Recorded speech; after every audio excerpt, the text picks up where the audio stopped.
बच्चों, कैसे हैं आप लोग? Good morning to all of you.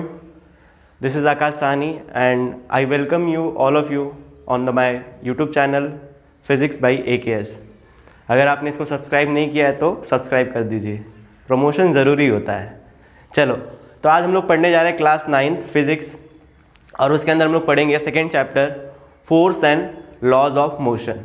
Right, तो चलिए हम लोग ज़्यादा टाइम ना वेस्ट करते हुए स्टार्ट करते हैं. Force and laws of motion. तो बच्चों, जो फोर्स है वो आप लोग क्लास 8 से पढ़ते आ रहे हो, 7 से आई थिंक. राइट, तो फोर्स होता क्या? What is force? तो force is the force which can pull और पुश एनी ऑब्जेक्ट. अगर कोई ऑब्जेक्ट को पुल मतलब खींचना, या फिर पुश, अगर कोई चीज़ है, यानी pull and push of on object is called force. यानी पुल और पुश जो होता है किसी भी ऑब्जेक्ट में, उसे हम लोग क्या बोलते हैं? फोर्स बोलते हैं. ठीक है बच्चों, अब इसकी कहानी स्टार्ट होती है इस चैप्टर की गैलीलियो से. तो गैलीलियो कौन थे? गैलीलियो एक फिलोसोफर थे और ग्रेट साइंटिस्ट थे. आपने नाम सुना होगा कि जो फर्स्ट टेलीस्कोप है उन्होंने ही इन्वेंट किया था, जो इफिशिएंट था. ठीक है, उसके बाद वो बनना चाहते थे मैथमेटिशियन. उनको मैथ्स में रुचि थी, लेकिन उनके पापा चाहते थे कि वो डॉक्टर बने. ये कुछ 1500 BC की बात है, या अराउंड 1500 BC की बात है. और ये रहने वाले थे पीसा के, है ना. पीसा का जो मीनार है आप सुने होंगे, इटली में जो है, वहाँ के ये रहने वाले थे. तो आफ्टर 12th ये अपना ग्रेजुएशन में, मतलब मेडिकल में तो दाखिला ले लिया, लेकिन उनका इंटरेस्ट उसमें नहीं था, और उन्होंने क्या कर दिया, उस पढ़ाई को वहीं पे छोड़ दिया. राइट, और छोड़ने के बाद उन्होंने क्या किया, मैथ्स में अपना करियर बनाना स्टार्ट किया, मैथ्स में इंटरेस्ट लेना स्टार्ट किया, और इसी तरीके से वो अपना मैथ्स और फिज़िक्स में योगदान देते गए. राइट, जितने भी ग्रेट लोग हैं वो मैंने आज तक देखा है कि उन्होंने कभी भी अपनी कंप्लीट पढ़ाई नहीं की है. उनका जैसे इंटरेस्ट जिस चीज़ में जाता है उसी चीज़ में वो आगे काम करने लगते हैं.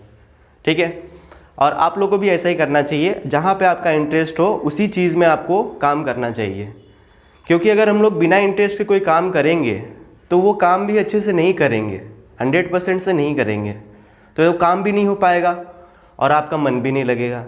तो इससे अच्छा यही है कि जिसमें इंटरेस्ट है वही चीज़ आप करो. रेंचो आपको बोलता भी है 3 इडियट्स में कि सक्सेस के पीछे मत भागो, नॉलेज के पीछे भागो. सक्सेस जो है झक मरा के पीछे आएगी. ठीक है बच्चों, तो ये तो सारी थी बातें.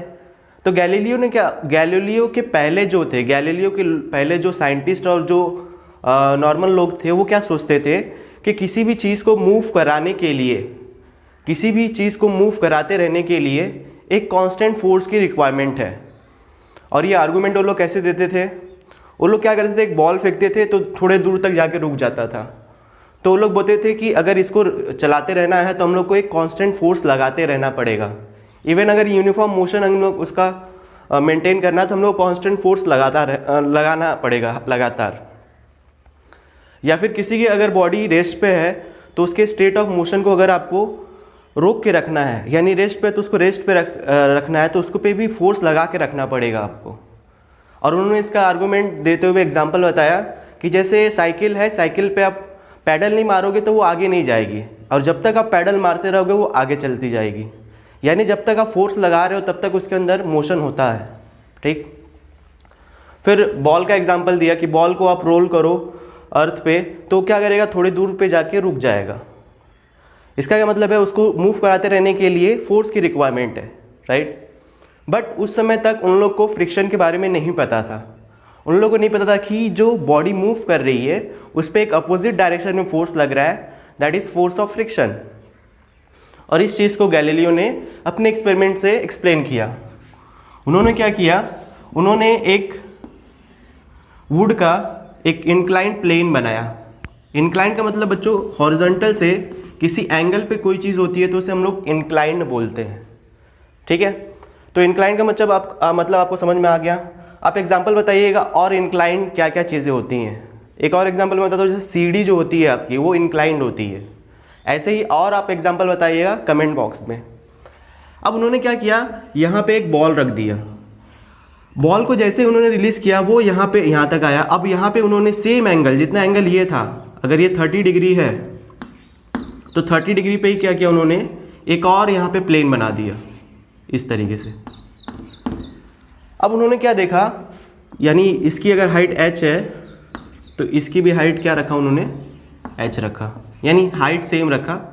अब उन्होंने क्या किया, देखा कि ये नीचे की तरफ आया, नीचे की तरफ मूव किया, और फिर बाद में यहाँ से ऊपर की तरफ सेम टू सेम हाइट पे वो क्या किया, मूव किया। फिर यहाँ से वापस वो क्या हुआ, नीचे आया, फिर यहाँ पे मूव किया। अब दोबारा उन्होंने एक्सपेरिमेंट किया। अब क्या किया, इसकी इंक्लिनेशन को कम करके और इसकी लेंथ बढ़ा दी, देखिए, और हाइट क्या रखी, सेम रखी बच्चों। हाइट हमेशा उसने क्या रखा, सेम रखा, ठीक है। तो ये हाइट सेम है, मैं बार बार नहीं लिख रहा हूँ, इसको भी यहाँ से मिटा दे रहा हूँ। हाइट सेम है, सारे प्लेन की हाइट क्या है, सेम है। अब उन्होंने यहाँ पे क्या देखा, इस प्लेन को हटा दिया था। अब यहाँ पे क्या देखा, जैसे उन्होंने बॉल को रिलीज़ किया, अब एंगल क्या था, कम हो गया था। फिर भी बॉल इधर आई और यहाँ फिर भी उसी हाइट तक गई। अब देखो इसकी लेंथ क्या थी आपकी, अगर L है तो इसकी लेंथ इतनी L हो जाएगी, यानी इतना एक्स्ट्रा डिस्टेंस ट्रैवल किया। फिर बाद में उन्होंने क्या किया, एक इस इंक्लाइंड प्लेन को और छोटा कर दिया, छोटा इन द सेंस इंक्लिनेशन कम कर दिया, लेकिन हाइट क्या रखी, सेम रखी। फिर से उन्होंने बॉल को रिलीज़ किया, तब बॉल कहाँ गया, यहाँ तक गया। अब पहले इतनी लेंथ ट्रैवल किया था, फिर इतना किया, यानी उससे ज़्यादा और उससे ज़्यादा। अब उन्होंने लास्ट में क्या किया, इस प्लेन को उन्होंने एकदम इंक्लाइन कर दिया, ज़ीरो स्लोप कर दिया, उसका इंक्लिनेशन ज़ीरो कर दिया। अब उन्होंने क्या देखा कि ये बॉल इधर आई और यहाँ पे ये मूव होते गई होते गई होते गई। अब इसका क्या मतलब है, अब हम लोग ने तो इस पर कोई फोर्स नहीं लगाया, लेकिन ये बॉडी क्या कर रही है, मूव करते जा रही है। लेकिन उस समय के लोग क्या मानते थे कि इस बॉडी को मूव कराते रहने के लिए एक फोर्स आपको लगाना पड़ेगा हमेशा, राइट। लेकिन गैलीलियो ने इस बात को क्या कर दिया,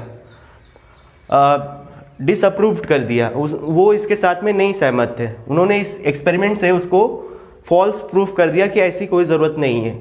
इस पे देखिए हम लोग कोई फोर्स नहीं लगा रहे, बस हम लोग यहाँ से छोड़ दे रहे हैं, रिलीज़ कर दे रहे हैं, जिसकी वजह से ये बॉल क्या होता जा रहा है, मूव करता जा रहा है, और इस पर कोई फोर्स भी नहीं लग रहा है, और इसकी स्पीड हमेशा क्या रह रही है, कांस्टेंट रह रही है। ये सरफेस कैसा था बच्चों, ये सरफेस स्मूथ था। स्मूथ का मतलब उसमें कोई भी फ्रिक्शन नहीं लग रहा था। तब उसने वहाँ से बताया कि जो आप लोग कह रहे हैं कि किसी भी बॉडी को मूव कराते रहने के लिए एक फोर्स की रिक्वायरमेंट है, वहाँ पे इसलिए है क्योंकि उसके अपोजिट में फ्रिक्शनल फोर्स लगता है, राइट। जैसे अगर ये आपका बॉल है, ये आपका अर्थ है, इसको हम लोग ने इधर स्पीड दी है, तो कुछ टाइम के बाद जाके क्या हो जाता है, ये रुक जाता है। क्यों रुक जाता है, क्योंकि इस पर एक अपोजिट डायरेक्शन में फ्रिक्शनल फोर्स लगता है। आप यहाँ पे फोर्स लगाए और इस डायरेक्शन में फ्रिक्शनल फोर्स लगता है, जिसकी वजह से कुछ दूर जाके वो क्या हो जाएगा, रेस्ट पे आ जाएगा, यानी उसकी स्पीड क्या हो जाएगी, ज़ीरो हो जाएगी, ठीक है। क्यों, क्योंकि फ्रिक्शन फोर्स उसको धीरे धीरे क्या करता रहता है, रोकता रहता है। और उसी फ्रिक्शन को ओवरकम करने के लिए आप क्या लगाते रहते हो, फोर्स लगाते रहते हो, राइट। तो पैडल तो हम लोग मार रहे हैं, लेकिन वहाँ पे पैडल हम लोग क्यों मारना पड़ रहा है, क्योंकि वहाँ पे पीछे की डायरेक्शन में फ्रिक्शन लग रहा है। अगर फ्रिक्शन नहीं लगता तो हम लोग एक ही बार पैडल मार देते और क्या होता, बॉडी मूव करते रहता। तो गैलीलियो ने क्या किया, ये चीज़ें बताई इस एक्सपेरिमेंट से, ठीक है। आई होप कि एक्सपेरिमेंट आपको समझ में आया होगा। अब आगे बढ़ते हैं। तो गैलीलियो ने इस प्रैक्टिकल इस जो एक्सपेरिमेंट है, इस जो एक्टिविटी है, इसके बेसिस पे एक चीज़ बताई कि अगर बॉडी रेस्ट में है, if body in a rest, it will remain it rest, it will remain in rest. अगर बॉडी रेस्ट में है बच्चों, तो वो रेस्ट में ही रहेगी। और अ बॉडी इन मोशन, यहाँ पे जब भी मैं मोशन की बात करूँगा तो यूनिफॉर्म मोशन की बात हो रही है। A body in motion, uniform motion का बच्चों मतलब क्या होता है, जब उसकी स्पीड कांस्टेंट होती है तो उसे हम लोग यूनिफॉर्म मोशन बोलते हैं, यानी उसकी स्पीड चेंज नहीं होती है। अ बॉडी इन और a body in motion will remain in motion, will remain in motion until an external force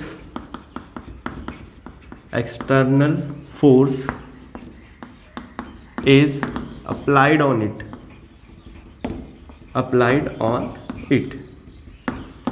चलो बच्चों, ये गैलीलियो का स्टेटमेंट था।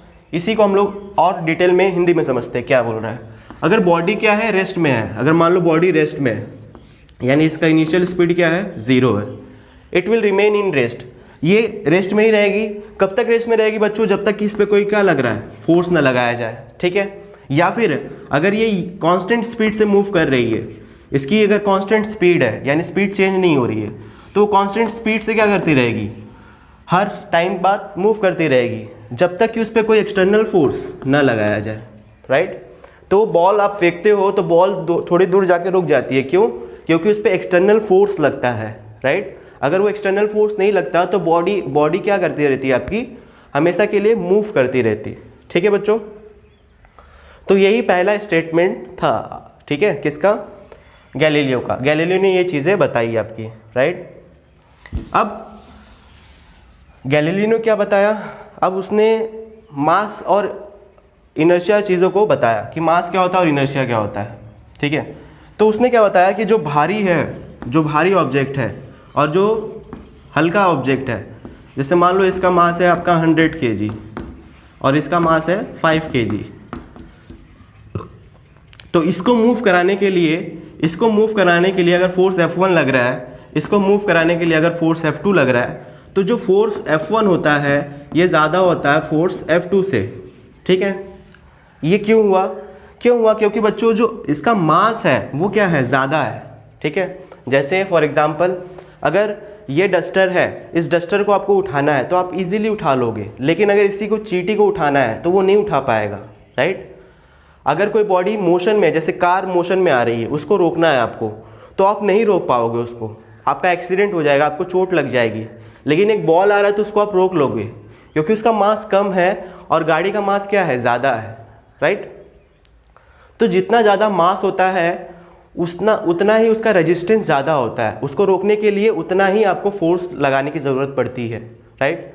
तो आपका यहाँ से कॉन्सेप्ट आया इनर्शिया। तो इनर्शिया क्या होता है, इनर्शिया की डेफिनेशन पूछता है एग्जाम में, तो इनर्शिया की डेफिनेशन हम लोग क्या लिखेंगे। तो इनर्शिया का मतलब आप लोग समझोगे, अगर शॉर्ट फॉर्म में समझना है तो रेजिस्टेंस, किसी चीज़ को रेजिस्टेंस प्रोवाइड करना, उसे हम लोग इनर्शिया बोलते हैं। तो इनर्शिया की डेफिनेशन क्या हो जाएगी, the tendency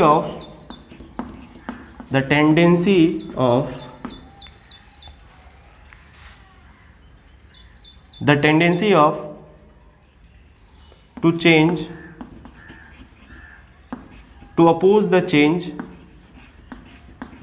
the tendency of to oppose the change in state of motion,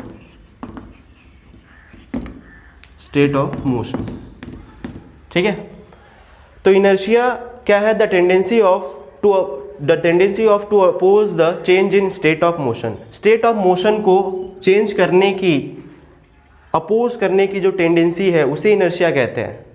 जैसे अगर मास बड़ा है, बहुत बड़ा मास है, ठीक है, जैसे मान लो ट्रक है और मान लो कि साइकिल है, तो ट्रक और साइकिल में किसको आपको ज़्यादा फोर्स लगाना पड़ेगा, किसकी जो टेंडेंसी है अपोज करने की वो ज़्यादा है, तो ट्रक की अपोज करने की टेंडेंसी ज़्यादा है, साइकिल की टेंडेंसी कम है, क्योंकि आप साइकिल को फोर्स लगाओ तो तुरंत आप क्या कर सकते हो, उसको डिस्प्लेस कर सकते हो, लेकिन ट्रक को डिस्प्लेस नहीं कर सकते हो। क्यों? क्योंकि उसका अपोजिशन जो है, उसकी टेंडेंसी जो है अपोज करने की वो ज़्यादा है, तो उसका इनर्शिया क्या हुआ, ज़्यादा हुआ।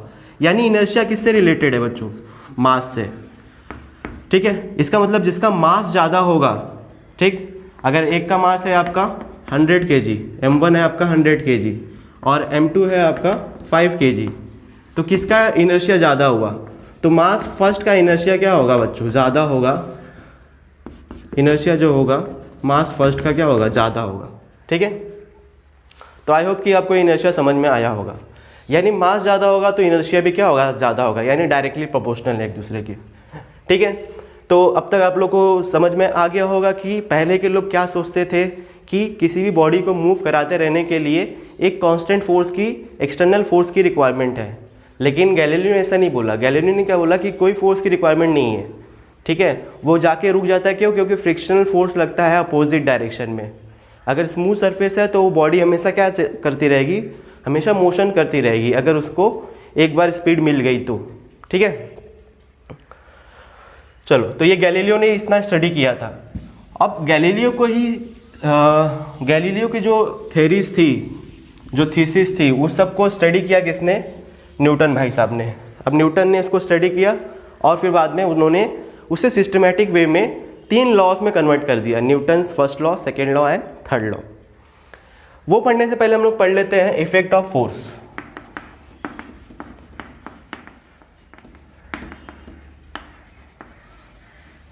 तो फोर्स के इफेक्ट क्या होते हैं बच्चों, वो हम लोग यहाँ पे देखेंगे। तो फोर्स क्या क्या इफेक्ट डाल सकता है?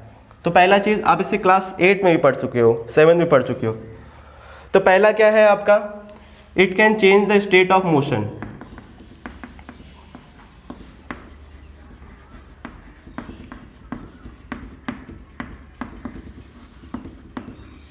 It can change the state of motion. Second क्या कर सकता है? It can change shape and size.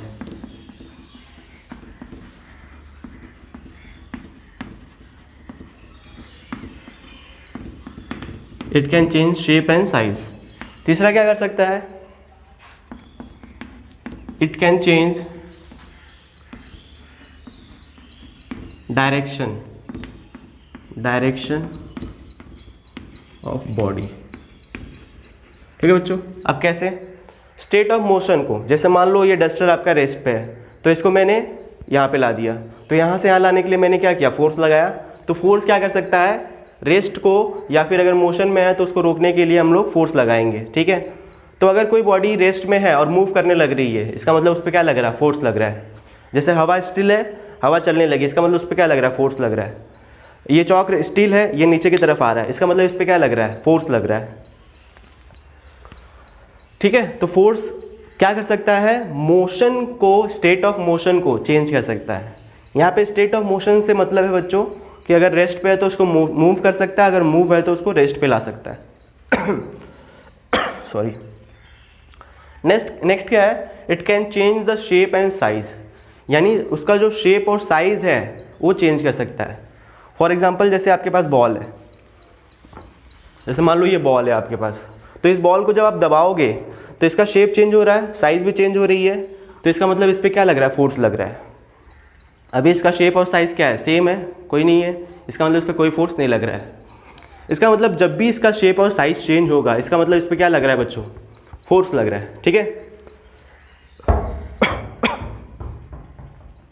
Next क्या है? It can change the direction of a body, right. For example, footballer कोई है, उसने क्या किया? मेरे तरफ बॉल को हिट किया, मैंने उसको पैर से मार के उधर हिट कर दिया। तो यहाँ पे क्या कर दिया मैंने?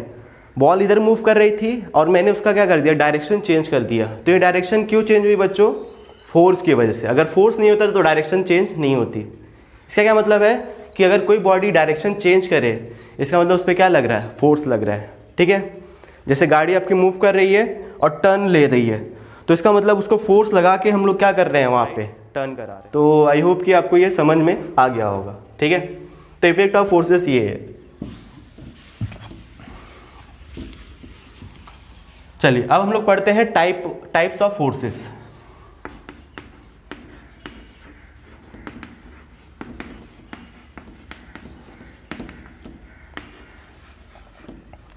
तो टाइप्स ऑफ फोर्सेस आपके सिलेबस में नहीं है बच्चों, ठीक है, लेकिन आपको फोर्स समझने के लिए, ये चैप्टर समझने के लिए ये समझना बहुत ज़रूरी है, इसलिए मैं इसको पढ़ा रहा हूँ। तो 2 टाइप के फोर्स होते हैं बच्चों, एक कॉन्टैक्ट फोर्स होता है और दूसरा क्या होता है? Non contact. डेफिनेशन बहुत इजी है।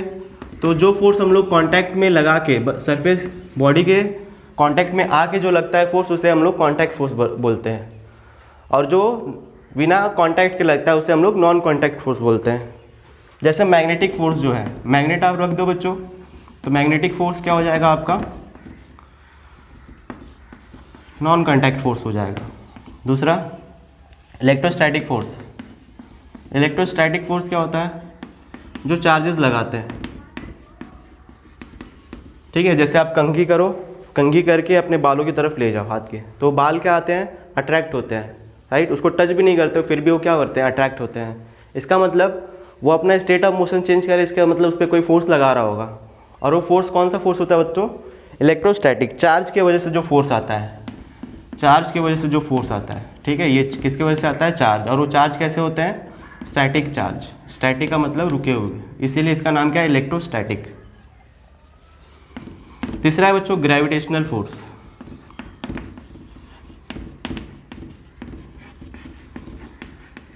जैसे इस चौक को मैंने यहाँ पे रखा तो ये नीचे की तरफ आ जाता है, ठीक है। क्यों आ जाता है? क्योंकि उस पर फोर्स एक्ट करता है, gravitational force. Non contact forces की एक बात होती है बच्चों कि ये क्या क्रिएट करते हैं? फील्ड क्रिएट करते हैं। क्या क्रिएट करते हैं? फील्ड। जैसे मैग्नेटिक फोर्स क्या क्रिएट करेगा? Magnetic field. इलेक्ट्रोस्टैटिक फोर्स क्या क्रिएट करेगा? Electric field. और ग्रेविटेशनल फोर्स क्या क्रिएट करेगा? Gravitational field. यानी जैसे मैग्नेटिक फोर्स है, अगर मैं यहाँ पे ये मैग्नेट है मान लो, तो इसका कुछ फील्ड होगा, उसके बाद जो है इसका फोर्स कोई असर नहीं करेगा। वैसे ही इलेक्ट्रोस्टैटिक का भी एक रीज़न होता है, उसी फील्ड में वो आपका एक्ट करेगा। वैसे ग्रेविटेशनल का भी जो है, जो अर्थ आप पे ग्रेविटेशनल फोर्स लगाती है, कुछ ऊपर तक जाने पे आपका वो ग्रेविटेशनल फोर्स क्या हो जाएगा? ज़ीरो हो जाएगा, उसके बाद वो नहीं लगेगा आप पे, ठीक है। कॉन्टैक्ट फोर्सेस क्या क्या होते हैं? तो कॉन्टैक्ट फोर्सेस में जैसे आपका नॉर्मल फोर्स, सबसे इंपॉर्टेंट फोर्स है बच्चों नॉर्मल फोर्स। क्या है? जैसे बच्चों मैंने ये हाथ पे डस्टर रख दिया, ठीक है। अब डस्टर का कुछ वेट है, वेट की वजह से क्या होना चाहिए? इसको नीचे जाना चाहिए, लेकिन ये नीचे नहीं गिर रहा है बच्चों। क्यों नहीं गिर रहा है? क्योंकि हाथ जो है इस पर उतना ही फोर्स क्या लगा रहा होगा? ऊपर की डायरेक्शन में लगा रहा होगा, तभी ये नीचे की डायरेक्शन में नहीं जा रहा है। जो कॉन्टैक्ट सरफेस में इसके और इसके जो सरफेस कांटेक्ट है उसके परपेंडिकुलर फोर्स लग रहा है, वो लगा रहा है, ठीक है। उसे हम लोग क्या बोलते हैं? Contact force. जैसे मान लो ये आपका ब्लॉक है और ये अर्थ पे रखा हुआ है, तो ये अर्थ पे रखा हुआ है तो इसका तो क्या लगेगा? वेट नीचे की डायरेक्शन में लगेगा, लेकिन ये नीचे नहीं जाता है बच्चों। अगर इसको पानी में रख दे तो नीचे चला जाता। तो ये नीचे क्यों नहीं जा रहा है? क्योंकि ये जो सरफेस है ये इसको रोके हुआ है और ये सेम फोर्स लगा रहा है कितना? ऊपर की डायरेक्शन में, और इसी फोर्स को हम लोग बोलते हैं नॉर्मल फोर्स, ठीक है बच्चों। ठीक है, इतना समझ में आ गया होगा आपको। दूसरा फ्रिक्शनल फोर्स। फ्रिक्शनल फोर्स भी कैसा फोर्स है? कांटेक्ट फोर्स है। जैसे मान लो कि इस बॉडी को मैंने क्या किया, यहाँ पे फोर्स लगाया, ठीक है। मैंने रस्सी बांध के इसको यहाँ पे खींचने की कोशिश किया, लेकिन ये मूव नहीं किया। क्यों नहीं किया? क्योंकि इसको अपोज करने वाला एक फोर्स लग रहा है। किस डायरेक्शन में? पीछे की डायरेक्शन में। इस फोर्स का नाम क्या है? Frictional force. ये हमेशा कब लगता है? जिस डायरेक्शन में टेंडेंसी ऑफ मोशन होती है उसके अपोजिट डायरेक्शन में लगता है। It always act opposite to the tendency of motion. यानी जिस डायरेक्शन में इसको लगता है कि मोशन होने वाला है उस डायरेक्शन के अपोजिट डायरेक्शन में, पीछे की डायरेक्शन में क्या लगता है? आपका फ्रिक्शनल फोर्स लगता है, ठीक है। जैसे फॉर एग्जांपल अगर ये ब्लॉक है और इस ब्लॉक पे मैंने इधर फोर्स लगा दिया तो इस पर फ्रिक्शन किधर लगेगा? इस डायरेक्शन में, ठीक है। चलो ये इसको नोट कर लो आप लोग, ठीक है, क्योंकि मैं इसको रफ करने जा रहा हूँ। कर लिया? ठीक। तीसरा है आपका टेंशन फोर्स। टेंशन फोर्स तो बच्चों ये इसे हम लोग रोप फोर्स भी बोलते हैं। जैसे मान लो ये आपका कोई सीलिंग है और सीलिंग से बांध के हम लोग ने किसी ब्लॉक को जिसका मास m है हम लोग ने लटका दिया। ये क्या है बच्चों? ये स्ट्रिंग जिसको हम लोग नॉर्मल क्या बोलते हैं? धागा, रोप। अब इसका जो मास है, मास क्या करेगा? वेट नीचे लगाएगा, लेकिन ये नीचे नहीं जा रहा है। क्यों नहीं जा रहा है बच्चों? क्योंकि ये धागा इसको रोके हुआ है। क्यों रोके हुआ है? तो इसके अंदर एक फोर्स जनरेट होता है, वो फोर्स का क्या नाम है? Tension, T. तो जो रोप के अंदर फोर्स लगता है उसे हम लोग क्या बोलते हैं? टेंशन फोर्स बोलते हैं। चौथा है स्प्रिंग फोर्स। तो स्प्रिंग फोर्स भी आपका कैसा फोर्स है? कांटेक्ट फोर्स है, ठीक है। जैसे मान लो ये आपका स्प्रिंग है,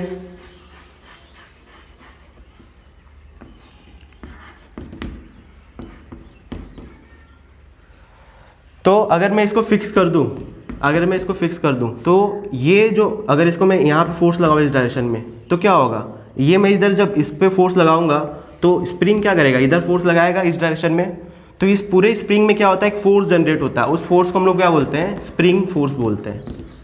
ठीक है, तो ये कांटेक्ट में आने के बाद ही लगा, अगर यहाँ पे कांटेक्ट नहीं होता तो इस पर कोई फोर्स लगता है बच्चों, नहीं लगता है ना। तो ये कांटेक्ट में आने के बाद ही स्प्रिंग पे फोर्स लगा है, इसीलिए हम लोग इसे भी क्या किस में रखते हैं, कांटेक्ट फोर्स में रखते हैं। ठीक है, तो आई होप कि आपको ये सारे फोर्सेस समझ में आए होंगे। ठीक है, अब हम लोग एक चीज़ पढ़ लेते हैं, फ्री बॉडी डायग्राम। अब वो क्या होता है बच्चों, चलो इसको मिटा दे रहा हूँ मैं, नोट करना है तो कर लो, चलो मैं रफ कर रहा हूँ। तो फ्री बॉडी डायग्राम बच्चों 11th में है, बट मैं आपको अभी समझा दे रहा हूँ। जैसे मान लो कि अगर ये बुक रखा हुआ है किसी टेबल पे, ये बुक रखा हुआ है किसी टेबल पे जिसका मास क्या है, m है। ठीक है, तो अब आपको बताना है कि इस पर कौन कौन से फोर्सेस एक्ट कर रहे हैं। तो सबसे फ्री बॉडी डायग्राम का मतलब क्या है कि बच्चों की उस बॉडी को क्या करना है, आपको जितने वो सरफेस से है उसे कांटेक्ट से हटा देना है।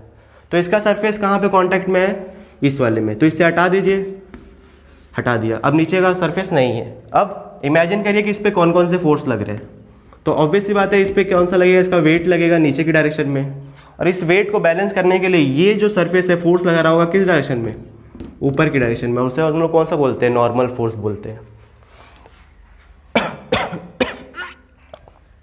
सॉरी बच्चों। ठीक है, इतना समझ में आ गया। चलो अब इसका फ्री बॉडी डायग्राम बना के बताइए। ये सरफेस है आपका, रफ सरफेस है, ठीक है, स्मूथ सरफेस नहीं है, और ये आपका कोई ब्लॉक है जिसका मास m है। तो इसका फ्री बॉडी डायग्राम बना के बताइए। चलो बना लिया, पॉज करके बना लीजिए, देखिए आपने सही बनाया कि नहीं। चलिए अब मैं बना रहा हूँ इसका। ठीक है, देखिए ये मास था, छोटा हो गया, ये थोड़ा बड़ा हो गया, चलिए कोई बात नहीं। इसका वेट नीचे लगेगा हमेशा नीचे, और ये फ्लोर इस पर क्या लग रहा होगा, नॉर्मल इस डायरेक्शन में, राइट। अच्छा हाँ, इसमें एक चीज़ देना भूल गया, मान लेते हैं फोर्स इस डायरेक्शन में लग रहा है, तो इस डायरेक्शन में फोर्स लगा रहे हैं, एक्सटर्नल फोर्स है ये, तो सरफेस इस पर कहाँ फोर्स लगाएगा, फ्रिक्शनल फोर्स इस डायरेक्शन में। ठीक है, समझ में आया, वेरी गुड। चलो इसको मैं रफ कर रहा हूँ, नोट कर लीजिए। चलिए कर लिए।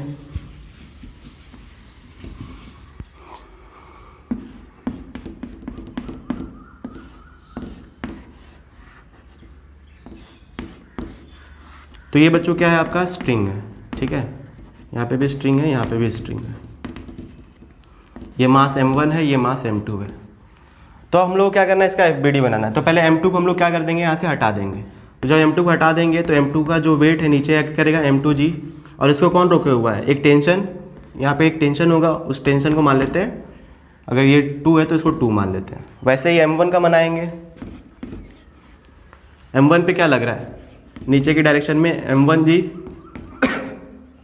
अब देखो बच्चों, ये टेंशन जो है ये भी क्या कर रहा है, इसको नीचे खींच रहा है, तो इस पर और एक फोर्स लग जाएगा। कौन सा फोर्स लगेगा, टेंशन फोर्स लगेगा। ठीक है, जो किसके बराबर होगा, T2 के बराबर होगा। ठीक, जितना फोर्स ये लगाएगा, जितना फोर्स से ये इसको रोके हुआ है, उतना ही फोर्स ये भी तो लगाएगा इसके ऊपर। ठीक है, तो T2 अगर ये ऊपर की डायरेक्शन में लग रहा है तो ऊपर वाले ब्लॉक पे क्या करेगा, नीचे की डायरेक्शन में। फिर ये रोप में लगेगा एक टेंशन, उसका नाम मान लेते क्या है, T1। ठीक है, तो ये FBD हो गई बच्चों, समझ में आ रहा है। तो नॉर्मल हमेशा है जो बच्चों, वो हमेशा जो दो सरफेस कांटेक्ट में होते हैं उनके 90 डिग्री पे लगता है, परपेंडिकुलर डायरेक्शन में लगता है। जैसे अगर मान लो कि ये एक इंक्लाइंड प्लेन है, ठीक है, ये एंगल थीटा पे इंक्लाइंड है। अब इस पे ब्लॉक रखा हुआ है, अब इसका आपको FBD बनाना है। इसका मास है m, ठीक, और ये सरफेस कैसा है, रफ सरफेस है, और ये ब्लॉक रुका हुआ है। ठीक, तो इसका आपको FBD बनाना है। तो देखिए ये आपने बना दिया डॉट डॉट, और यहाँ पे आपने खड़ा कर दिया इस ब्लॉक को। तो mg कैसे एक्ट करेगा, तो बच्चों देखो बहुत लोग mg ऐसे एक्ट कराते हैं, लेकिन ये गलत है। mg ऐसे नहीं एक्ट करेगा। mg हमेशा कैसे एक्ट करता है, डाउनवर्ड करता है। mg हमेशा डाउनवर्ड करता है, ठीक है, हमेशा नीचे की डायरेक्शन में, अर्थ के तरफ। अब ये जो है आपका, क्या नाम है इसका, नॉर्मल। नॉर्मल किस डायरेक्शन में एक्ट करेगा, तो नॉर्मल देखो बच्चों, सरफेस कॉन्टैक्ट में कौन कौन से, ये दोनों सरफेस इसके 90 डिग्री पे, तो ये नॉर्मल ऐसे एक्ट करेगा, तो ये देखो 90 डिग्री पे हो गया। ठीक है, समझ में आ रहा है।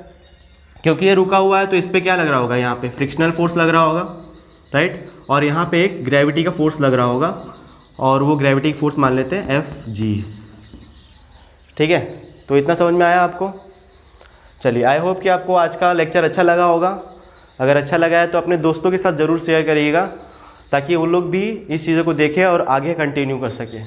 अब हम लोग 9th क्लास का भी क्या करेंगे, वीडियो बनाएंगे और आप लोग को पढ़ाएंगे। ठीक है बच्चों, अगर अच्छा लगा तो सब्सक्राइब ज़रूर करिएगा, लाइक करिए और शेयर करिए, प्रमोशन तो करना पड़ता है। चलिए, thank you so much, all the best.